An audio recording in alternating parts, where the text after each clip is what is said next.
So hi guys, narinig nyo na ba ang No Contact Apprehension Policy o ang tinatawag na NCAP?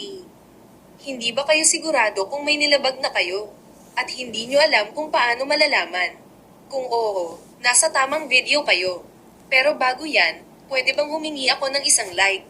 At paki-share na rin itong video para malaman din ng iba na hindi pa nakakaalam. Para malaman kung may violation ka, ihanda ang iyong ORCR para sa iyong MV number at ang iyong plate number. Pumunta sa Google at hanapin ang mayhulika.mmda.gov.ph. Lalabas ang website ng MMDA at dito mo itatype ang iyong plate number at MV number. I-double check ang mga inilagay mong numero dahil kung mali ang inilagay mong numero ng MV file o plate number, lalabas ang no record found. Kung sigurado ka naman sa iyong plate number at MV file number, i-check ang kahon ng mga nakasaad na termino at pindutin ang check.